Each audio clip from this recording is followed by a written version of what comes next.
Hey, what's up, viewers? I'm Liquid, and of course, we're on the MW2. Yeah, I brought Black Ops the other day. I feel like bringing MW2.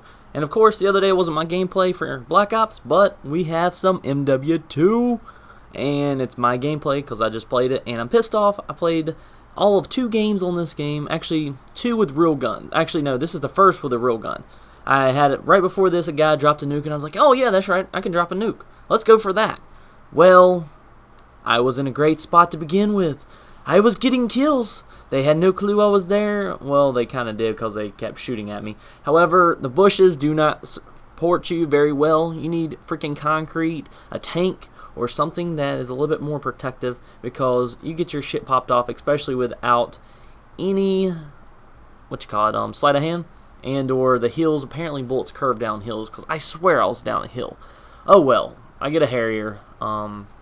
Yeah, that started my game. So of course I decided to cut out the midsection, so you'll probably look down at the very bottom and be like, how did he go from like no points on this team to 65 and to 50? Yeah, I kind of cheated. I cut out a lot just because, well, it was way too long, and this was the final kill streak. Just because these 2 kill streaks were probably the best of the game, and, you know, I got on a good one. I was honestly probably 2 or so away, and it really sucks. So I just wanted to talk a little bit about the nuke, and even though I didn't get one, I know, how sad. I might get one for y'all soon if y'all would like to see it, but the whole concept of getting the nuke was, well, because Moab and nuke kind of goes together. Nuke started it all. The Moab kind of came later, and it just didn't finish the game. I do not like the nuke necessarily as much as the Moab, just because the Moab you can drop as many as you want to in a game, and it doesn't kill you for one. I feel that it's better not to die. I'd rather go flawless than drop a nuke and kill myself. That's just me. But of course, to add special effect to it, that's what they did, and that's what a lot of viewers really like to watch. And I personally don't think the nuke ever went as big as the Moab. If you go back to MW2 back in the YouTube days, then again you gotta look at the YouTube days, then is not as big as now. There's so many more viewers watching Call of Duty than there was back in Call of Duty 4, back in Halo 2, back in any of the games previously. Because you take all those people that like those games and then you start growing on that whole base of viewership. So now, you know, obviously, since Black Ops to now, I have, 7K myself. Some guys went from 10K, now they have almost 1 million. And that's since, over the past 2 years. That's just how the sub counts and how viewers and everyone's trying to, connect to the community of Call of Duty. Plus, you have so many more people actually making videos now. But I feel that the nuke was never, I guess, glorified nearly as much as the Moab. Then again, I know you didn't quite have Twitch TV and live streaming nearly like you do nowadays, where, you have 200, 300, 400, 500,000 people, in certain people's lobbies. Incredible Orb and TV and Frags. I hate you because I don't have that many viewers ever. But it just adds a different flavor to the atmosphere of gaming, and I really like the atmosphere of gaming because not only can you game, but you can show off your gaming, you can talk about it, you can connect with other people. That's all it is, a social networking and just enjoying it. I mean, we had social networking way before Twitter and Facebook and YouTube. We had it with our friends, we had text messaging, we have calling them. It's a different type of social networking, however, it is still, you're socially connecting together with people and through different webs of networks. Basically, I meet your friend, he meets my friend. That's, growing a community type deal. It's just a lot easier now that we have Twitter and everything because we can just pretty much talk to anybody from anywhere in the world, even if you move away and you have friends somewhere else.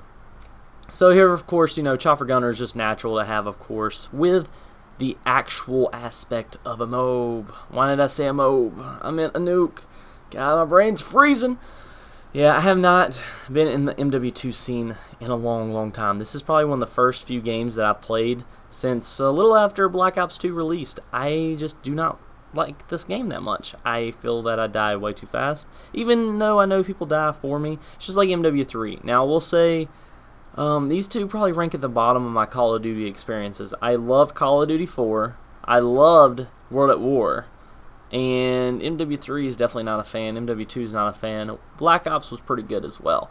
So those are probably my experiences through it, in which I liked and enjoyed. And but the worst part of this game is the freaking secondaries. Whenever you run out of ammo, and usually on the nuke you do kind of camp back a little bit more often, just because you need 25 kills. You don't have any specialist shit. and, typically you don't really have a lot of team support. Plus, it ends the game anyway, so if you're losing, whoop-de shit. That's why I never really liked to nuke either. You could have one kid on the other team completely wasting your team away, even if you're doing the objective, even if you're destroying them, 195 to 0, and all of a sudden here comes the nuke and they win by not having a single flag cap.